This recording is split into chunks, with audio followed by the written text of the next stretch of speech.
Бисмиллах, салату вассаляму аля расулиллах, ва аля алихи ва асхабихи ва ман валя. Пусть Аллах примет наше поклонение, простит нам наши грехи и умертвит, будучи мусульманами, с словами ля иляха илляллах, Мухаммад Расулуллах. Алхамдулиллах, по милости Аллаха, еще один день прошел. И мы уже скоро приближаемся к середине Рамадана. И это уже определенный срок, где человек может сделать какой-то определенный отчет для себя. То есть и посмотреть, что он сделал, как он изменился. Вообще дни, которые были до Рамадана, и сейчас дни, которые во время Рамадана, они как-то изменились или нет. Почему? Потому что месяц Рамадан это для нас является школой, мадраса, где мы должны подготовиться, обучиться. И самое главное, обучив свой нафс, подчинив его себе, став сильнее его, в дальнейшем мы уже должны продолжать то, что приобрели в месяц Рамадан. Да, конечно, каждый день мы поститься не будем, но как это делал пророк Мухаммад, саллаллаху алейхи вассалям, хотя бы 3 дня в месяц, он говорил, хотя бы 3 дня в месяц, человек, если будет поститься, то это будет хорошо. Или же, например, в этот месяц мы стараемся больше читать Коран. Кто-то в день прочитывает 5 страниц, кто-то 10, кто-то, может быть, даже джуз, может быть, кто-то и больше. В дальнейшем мы эту привязанность, может, даже привычку должны продолжать. Вот этот месяц Рамадан для нас является именно этим. И сегодня хотел бы я затронуть эту тему. Вчера мы уже начали ее, это с 7 до 10 лет, как мы должны воспитать в ребенке, именно чтобы он сохранил свою религию. Пророк Мухаммад, саллаллаху алейхи вассалям, говорит, это приводится от Умар ибн Шуайба, عن أبيه عن جده قال رسول الله صلى الله عليه وسلم مروا أولادكم بالصلاة وهم أبناء 7 سنين واضربوهم عليها وهم أبناء 10 وفرقوا بينهم في المضاجع. Пророк Мухаммад, саллаллаху алейхи вассалям, говорит: призывайте своих детей молиться, и они 7-летние. Когда им 7 лет, мы начинаем их призывать. На каждый намаз мы их призываем. Пойдем со мной, бери тахарат, прочитаем зухар намаз, иля намаз. Или же пойдем прочитаем аср и кинде намаз. Или же пойдем прочитаем ахшам, магриб, или же айша. То есть мы на каждый намаз, или отец, или мать должны детей призывать. И, конечно же, объяснять, почему мы это делаем. Зачем? Потому что бывает такое, что многие люди даже не знают, зачем мы намаз читаем. Вот мне сказали, я из этого читаю. Мы же должны понять, не просто так. Аллах субханаху ва та'аля дал нам. Во-первых, читая намаз, мы что делаем? Аллаха благодарим. За что? За те блага, которые Он нам дал, которые Он нам дает каждый день. Пусть это будет жизнь, здоровье, пропитание, вода, воздух. Вот за эти блага мы должны Аллаха благодарить. И вот это мы должны объяснять нашим детям. Потому что вот эту конфетку, например, дал нам Аллах. Мы видим, а есть люди, которые не видят. И вот за это зрение мы должны благодарить Аллаха. Вот так вот мы должны детям объяснять и призывать их. Именно с 7 до 10 лет. Потом пророк Мухаммад говорит, а после 10, после того, как родители 5000 раз позвали детей на намаз, это вот с 7 до 10 лет, 3 года, Если каждый день призывать по 5 раз, это примерно получится там в год почти 2000. Вот 5000 раз за 3 года. После этого уже мы что делаем? Им надо показать то, что я недоволен, то, что ты намаз не читаешь. Как это ты? Воспользовался благом Аллаха. Аллах тебя накормил, ты дышишь. Мы знаем там рекорд, да? Человек 28 минут под водой просидел, не дышал, да? 28 минут. Больше никак, это рекорд. А дальше мы все равно используем благо Аллаха. Без воды мы тоже не можем прожить. А как так? Аллах тебе дает, а ты даже не можешь сказать спасибо? Всего лишь 5 минут. Из-за этого родители должны ударить. Можно это сделать максимум 3 раза. Но это делается только рукой. Чтобы показать то, что я тобой недоволен, а не чтобы чтобы ему было больно. Ни палкой, ни чем-то другим бить нельзя. Ни в коем случае. Но когда человек бьет, конечно, не по лицу, куда-то в другое место, да, тогда именно показать то, что я тобой недоволен. Как это так? Почему ты не благодаришь Аллаха? И дальше пророк Мухаммад саллаллаху алейхи говорит, и потом разделяйте детей в постелях. То есть, если, например, 2 ребенка спят, да, самое лучшее, конечно, если мальчик и девочка, их вообще в разные комнаты, как минимум, если нету такой возможности, чтобы они укрывались 2 одеялами. То есть, чтобы у каждого было свое одеяло.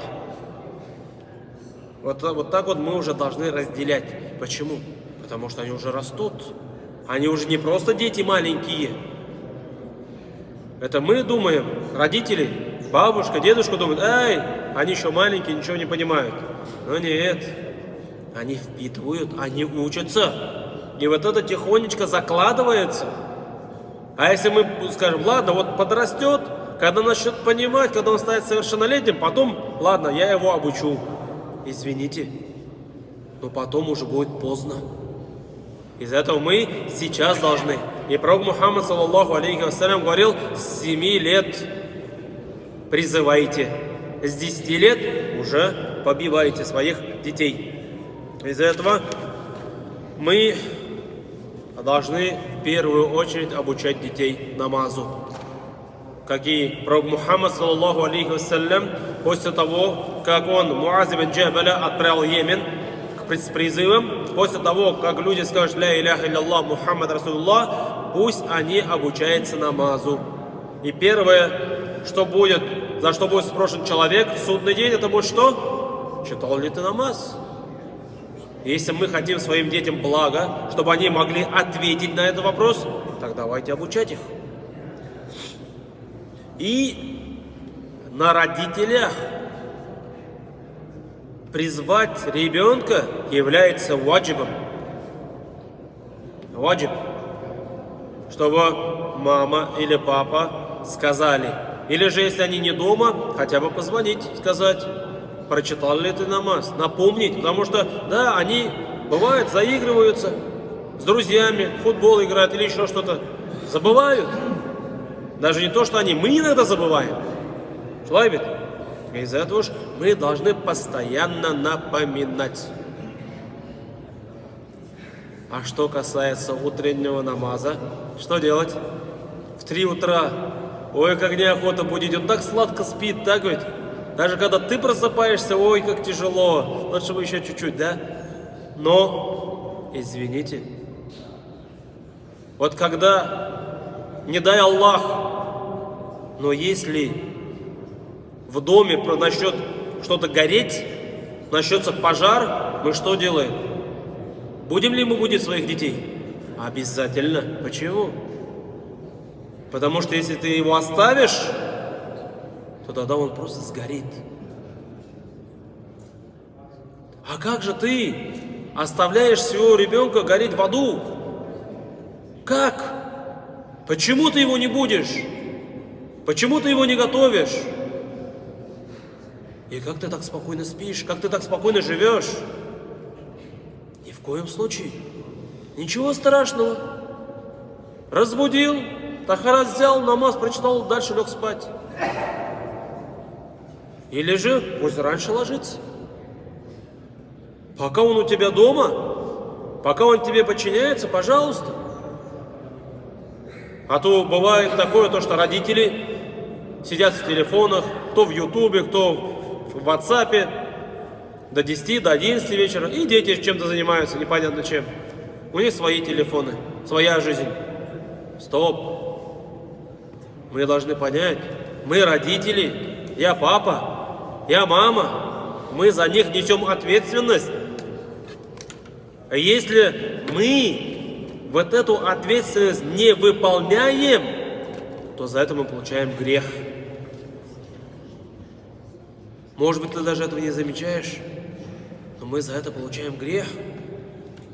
Из-за этого, в первую очередь, мы должны своих детей обучать и тренировать, призывать именно читать намаз, чтобы он благодарил Аллаха, чтобы он постоянно поминал Его, чтобы он свое сердце связывал с Аллахом.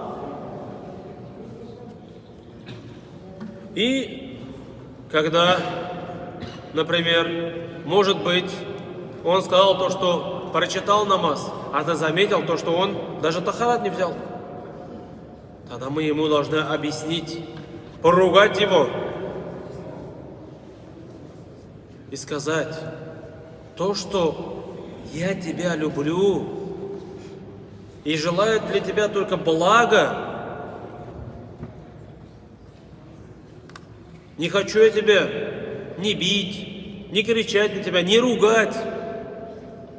А то, что ты должен читать намаз, это не я сказал. Это мой и твой Господь сказал нам. «Уакимус саля» и выстаивайте молитву.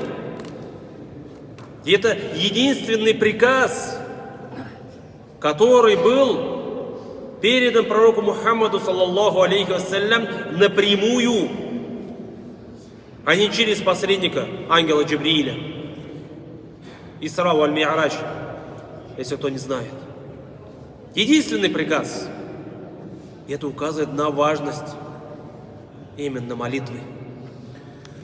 Второе, что мы, родители, должны обучить в детях, чтобы они познали, кто его Господь. Мен раббук. Кто твой Господь? Если у нас спросят о нашей работе, мы можем часами говорить. О нашей машине мы можем часами говорить. О наших детях мы можем сутками говорить. А когда доходит до нашего Господа, Аллаха Субханаху ва Тааля, раз-два и обчелся. Почему? Потому что мы не знаем Его. А если ты не знаешь человека, какой он, тогда ты его и любить не можешь. Но когда ты его начинаешь больше узнавать, больше к нему приближаться, тогда ты что начинаешь делать? Конечно же, его любить, его уважать. И стремишься еще не раз с ним встретиться. Вспомни свое детство. Есть шаклан из Каташиргас. Первая любовь. Вот так. Из этого мы тоже должны всегда стремиться к этому. Из этого мы должны обучить наших детей. Мен раббук. Кто твой Господь? Ма динук. Какая твоя религия? Мен набиюк. Кто твой пророк? Как мы хотим показать хороший пример нашим детям, если мы не знаем, какой наш был пророк Мухаммад, саллаллаху алейхи вассалям? Если мы даже одну маленькую книжку не прочитали, как? Иногда бывает такое, то, что мы можем накричать на своих детей, может быть, даже на свою жену дома, да? Но вспомните, наш любимый пророк Мухаммад, саллаллаху алейхи вассалям, когда выходил из дома, он всегда натыкался на мусор перед своей дверью. И это происходило не день, не два, не неделю, не месяц, а годами. И однажды он выходит из дома, а этого мусора нету. Странно. Что случилось? А он же прекрасно знал, кто это делает. Это его сосед, еврей. Он так делал. И тогда что он сделал? Он пошел к своему соседу узнать, как у него дела. Оказывается, он болеет. И он что сделал? Он улыбнулся ему, пожелал ему здоровья. И тогда вот этот еврей от удивления даже спросил: как? Почему, говорит, ты так делаешь? А я, говорит, вышел на улицу, смотрю, мусора нет. А ты, говорит, знаешь, что это делает? Да, говорит, знаю. Это, говорит, я, говорит, в течение столько лет тебе хотел навредить. Ну, да, говорит, я это знаю. Я, говорит, это убирал и выкидывал. И тогда этот еврей что говорит? Тогда он говорит: «Ашхаду ан ла иляха илляллах, ва ашхаду анна Мухаммадан абдуху расулюх». Видите, каким он был даже по отношению к таким людям? Вот, мы должны обучить своих детей, каким был наш пророк Мухаммад, саллаллаху алейхи вассалям. А мы не можем, не знаем, потому что не изучаем. А вот, пожалуйста, в Райхан зайдите, там есть однотомник, двухтомник, пожалуйста, можно читать. В интернете можно прочитать. Если у кого-то какой-то вопрос есть, можно вопросы задать, альхамдулилля. Возможности есть. Но, к сожалению, одной вещи не хватает. Чего? Правильно, желания. Желания не хватает. Из-за этого давайте стараться. Потому что если не мы, ни родители, ни бабушка, ни дедушка, то кто обучит этим вопросам? А ведь эти вопросы будут заданы где? Мен раббук, ма динук, мен набиюк. Где будут заданы? Правильно. После того, как ты умрешь. А мы все прекрасно знаем, в этом мире никто вечно не живет. Придет один миг. Аллах субханаху ва тааля отправит ангела смерти. И вот тогда возьмут наше тело, омоют его, завернут и похоронят. И как только от нашей могилы отойдет человек, к нам придут два ангела и будут задавать вопросы. Будут задавать вопросы. И от ответа на эти вопросы связано наше будущее. Будет ли наша могила широкой? Будет ли она светлой? Сможем ли мы видеть свое место в раю? Или же, не дай Аллах, вот эта могила сможет до такой степени сильно сжаться, то, что наши ребра будут заходить друг в друга. Это от кого зависит? От нас. И больше ни от кого. Так давайте же, пока у нас есть время, возможность, использовать его. Из этого мы должны на эти 3 вопроса дать ответ нашим детям. Да, это может займет не месяц и не 2. Может, это будет год, 2, 3. Но тихонечко, если мы будем делать причину, Аллах субханаху ва тааля откроет сердце. Даст возможность. Представьте себе, видели, наверное, да? Камень такой жесткий. Но когда на него капает капля воды, кап, кап, кап, через какое-то время даже вот в этом камне образуется что? Что? Маленькая ямочка. Потому что вот эта капля продолжает капать. Продолжает капать. Мы тоже так же. Давайте стараться. И, конечно же, просить у Аллаха. Потому что дуа Это самое сильное оружие мусульманина. Просить у него, обращаться, как это делал Ибрахим, алейхиссалям, как это делал пророк Мухаммад, саллаллаху алейхиссалям. Пророки просили за себя, за своих детей, за свое потомство. А мы, когда вспоминаем? Да, когда нам тяжело, когда нам больно, когда кто-то заболел, вот тогда мы, да, вспоминаем. А давайте сейчас, месяц Рамадан, пророк Мухаммад, саллаллаху алейхи, говорит, дуа постящегося принимается. Вот возможность. Проси, обращайся. У президента есть часы приема, у директоров есть часы приема, а у Аллаха нету. В любое время постучись, подними руки, обратись. Аллах знает, в чем ты нуждаешься. Аллах знает, как тебе помочь. Он уже давным-давно все это приготовил. Просто ждет, когда же мой раб ко мне обратится.